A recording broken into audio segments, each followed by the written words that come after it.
we have seen a big shift in the market in just the last 30 to 60 days or so. So this market update is going to be maybe a little bit different style, and I'm sharing my screen here, one, to see if you like the style better, but two, so that we can go in a little bit more detail than we normally do. Now, this is your March 2025 housing market update coming from us, and honestly, so far this year, we have helped almost one family every single day buy and sell real estate. So this is coming from thousands of conversations already this year. It's changing fast, so I want to make sure you know.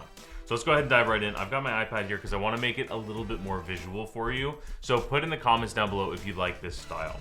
Now, the first thing I'm going to do is obviously just kind of walk through what we're talking about here. So like I said, this is your March 25 market update. By the way, if you want this in your email inbox, just going to onyxhomes.com, drop your email address. The very thing on our home screen is for our newsletter. So if you're not receiving this in your email, we send this out every single month along with what we feel is the most important information. Now, anyway, let's get into the important part here. So we're going to talk about new listings, but first I want to uncover this portion here is we have seen a big shift in the marketplace. And this is not what I had expected. If you watched last market update, this is a different shift that I did say this, but this is different than what I would have expected. So the first thing we're going to look at are the new listings that have come on the market. So this means homes that were just listed and just put on the market. So good thing here is, well, good thing is, let me rephrase this, is we did see a lot of new listings come on the market in January. That's not a surprise. This happens pretty much every single year. What is a surprise is this decline in February. Where did all the listings go is what I wrote. We have not seen listings go down in a February since 2008. Mind you, the data that I'm pulling from our local MLS only goes back to 2008, but that was the last time we saw a February lower amount than in January, which is very, very odd. So I think one of two things happened here. Everybody, I'll just write, was hot. Everybody was waiting until the end of the year and listed their properties in January. Now, the thing that's interesting here is I didn't write the number, is we are just barely above where we were at last year. We're actually, honestly, might be slightly below where we were at this time last year. So that is not great, but it gets a little bit better. This was interesting because new listings never goes down in February, rather. Now, mind you, this is the March update. It's pulling last month's numbers. So let's just keep this in mind, okay? So I'm going to probably come back to this, but January was hot as my first thought here. But let's go into our active listings. This is the second thing we're going to talk about. So this is available inventory. Oh, that's what I wrote down. This is available inventory, or what is also known as active listings. Now, this is really good news, is this continues, oops, wrong color. This continues to go up. Let's do green here because this is good. So we are sitting at 31% more homes on the market than we saw this time last year. So this is really, really good. This is the direction we need to continue to see the market going. And if we draw kind of a line where we're at now versus where we would have been at last year, we have a huge, this is your big increase right here. So this is all really, really good news. Now, I want to highlight one particular thing is you can see that on the top of the chart here, we have 5,000, and you can see we started the year just a hair over 3,000. So a normal and what I'll call healthy market in Orange County has between 6,000 and 7,000 active listings. Now, while we are, yes, we're 31% more homes than we were last time this year, we are still at like 4,300 or something like that. So currently, we are still way below where we need to be. And this is why we are seeing a seller's market. Still, this is the major reason, is simply because we do not have enough homes on the market for a normal market. Now, if you're saying, well, Christian, demand is down a little bit. Well, it actually is. Demand is low. Listings are just lower. So if you look at supply and demand, that is the big thing, is the amount of listings is not keeping up with the amount of demand, even though both are a little bit low. Okay, now let's go to closed sales, because this tells us how many homes are actually selling, and this is going up as well too. This is not anything out of the ordinary. We're a 1.3% increase, so we're selling almost as many. We are seeing almost as many homes sell as we saw last year. However, this is very low, like historically low, of number of homes that are actually selling. So we should, I expect to see this go up. I think we're going to see more homes sell. I can't even read my writing. Now, there were some projections that this year was going to show way more homes actually sell in the market this year. However, there was a lot of people that were also expecting interest rates to come down, which we're going to get to interest rates in a second. I do expect that we're going to see this number continue to go up until we hit about July, and then we'll start to see this taper down, very similar to how we saw last year. Very normal, happens every single year. Okay, so there's our numbers there. This is the number of closed sales in February. Okay, now we're going to move to days on market. Here's where we have seen the outcome of a big shift. If you watched the last market update, you would have heard me say there's one of two things going to happen with days on market. I said it's either going to go up, to continue to go up, or it's going to go down. Obviously, duh, what kind of a prediction is that? Well, it was based on one of two different things. If everything sold, so this would be if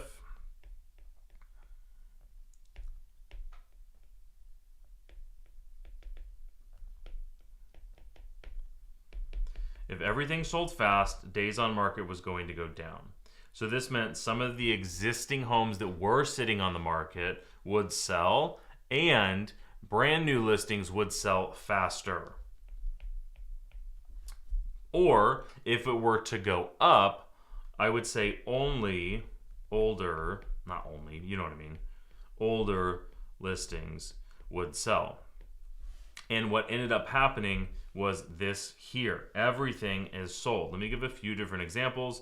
Is we sell homes all the time, and I would say 75% of the listings that we had that were 60 plus DOM for days on market, all of them sold with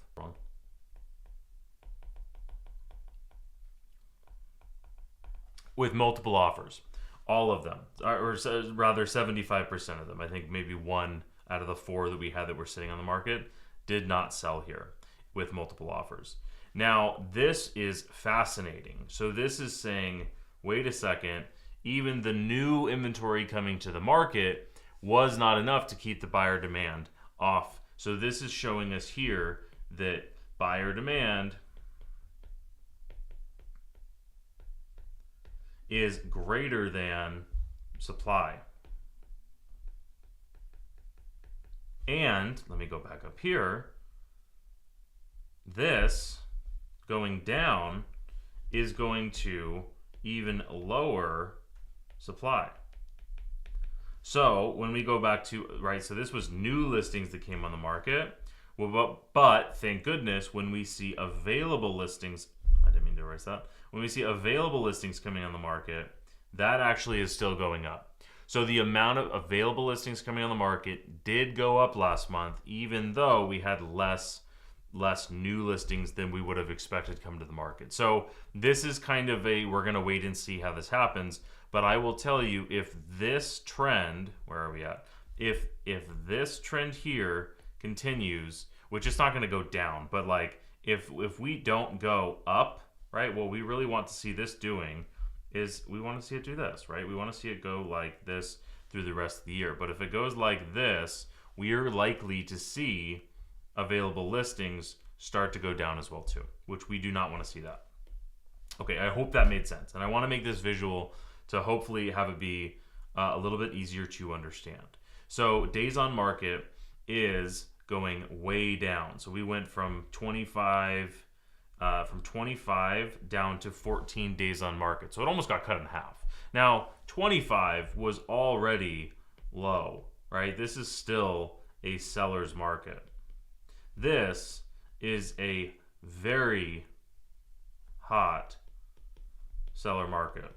Now, if you've been following along since 2020, 2021, early parts of 2022, this is not that type of market. However, we are seeing multiple offers on most listings. And I know this because when we list homes, most of the homes that we're listing are receiving multiple offers. We also know this because we represent tons of home buyers as well too, and almost every single one of those is in a multiple offer situation. And we're seeing between 2 and 5 when we say multiple offer situation, I would say on average, right? And one very, very important stat for our team is that we win, I'll put this in a different color. We win 1 out of every 2 offers. Now, the average obviously is lower. If there's 5 people writing an offer on a home, only one of those is going to win. That'd be about a 20%.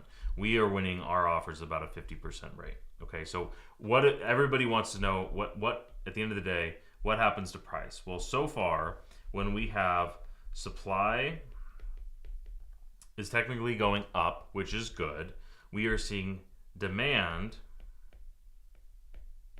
go up more. So we are seeing days on market. Days on market is going down, which leads to prices going up. So we are almost back at the peak here at $1.2 million. This was the peak of the market. This was the highest that it's ever been. Almost put the dollar sign on the wrong side. 1.2 is the highest that we've ever been. And where we're at right now is 1.185. So we're just a hair below the all-time highest prices. Now, that's not really the important thing that I'm trying to say here. The important thing that I'm saying here is we are at a 7.7% increase from this time last year, right? If this is January, we're like right here. So from here to where we're at now is a 7.7% increase. Now, this is higher, that's supposed to be an up arrow. This is higher than the national average because Orange County is just insulated, right? Again, these are Orange County numbers, right? Orange County is just simply insulated from a lot of the factors of the marketplace, right? It is obviously expensive to live in Orange County, but the people who are buying and selling, the people who are buying in Orange County, they're not nearly as affected by the affordability as the rest of the country. Even though the prices are more expensive, there's a lot of people here that are moving from out of the area. This could be you that are thinking that, well, shoot, Orange County is cheaper than some other areas that you might be looking as well too.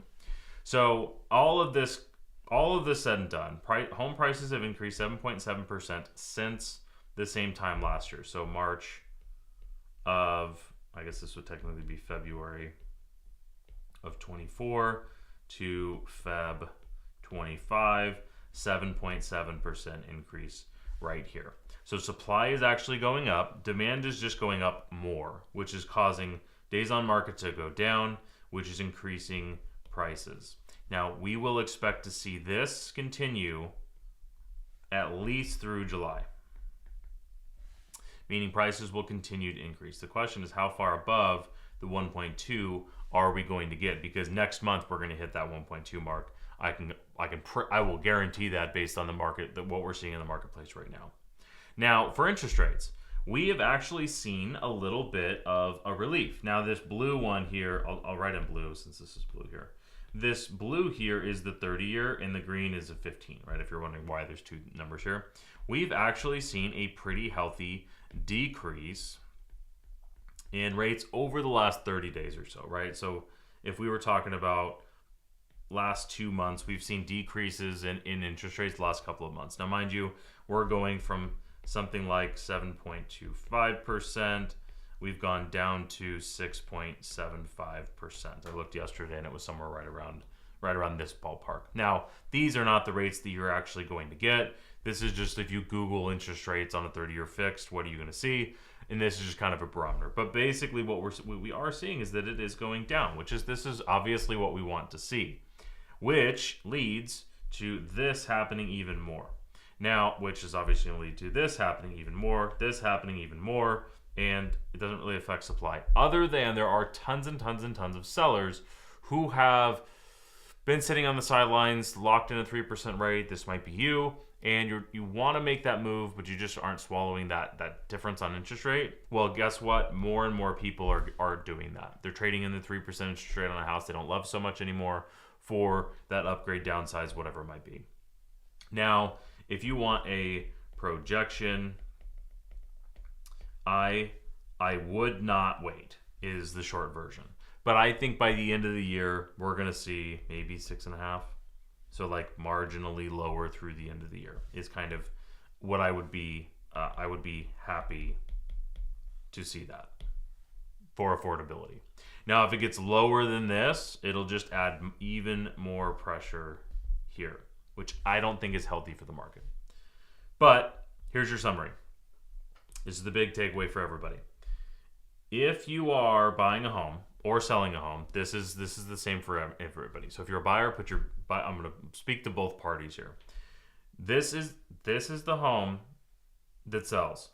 This is your recipe for selling for the maximum amount of money. I'm speaking to both buyers and sellers here. If the home looks good, is priced right, marketed well, it will sell for more money. So, sellers, you need to prepare for the market. You need to make sure, because there's going to be more competition, right? And buyers are going to have more to choose. Obviously, so there's going to be more competition. Buyers are going to have more to choose from. The only good news for sellers is the time on market is lower. So buyers will have to act sooner. So there's that urgency and scarcity there. Now, for buyers, I say this all the time, and I don't think enough people, well, I know not enough people do this, is look at ugly homes. Right? Look at the ugly houses. And when I say ugly, I mean that if it's not marketed well, these are the good deals. If it's overpriced, go look at it. If it does not look good on pictures, go look at it. These are the homes that are going to be great deals. And if you're a seller, please, especially if you're reaching out to us, please, please, please make it look good, make it priced right, and let us market it well. And if you're a seller and you want to learn about our menu of services, I shouldn't probably, you can go to onyxhomes.com/sell, or just go to onyxhomes.com. On the top left, there's a sell button. We'll give you a home valuation, and you can check out our menu of services, all the way from cash to flexible commissions to full on white glove service. We do all kinds of different stuff for sellers. And if you are a buyer, I don't think I have this on. Yeah, I would go to onyxhomes.com/buy, and you can learn about how we save our clients tons and tons of money while keeping them protected.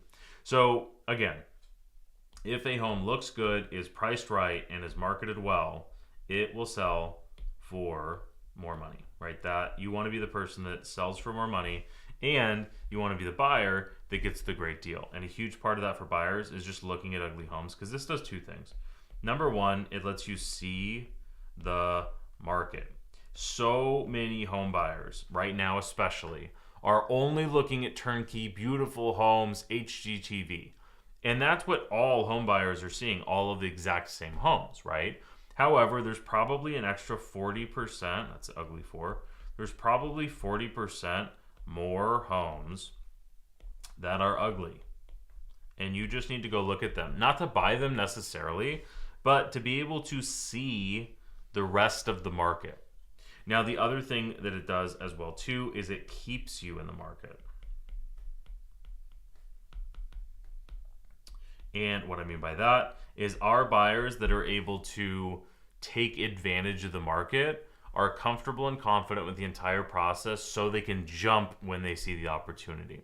I'll give you the example, two different examples here. This is again for sellers, same thing. So we were representing two different buyers in the exact same weekend on totally different properties. And buyer number one did our buyer strategy session, got connected with the lender, got fully underwritten, and was comfortable and confident with the entire process, ready to write an offer on that day.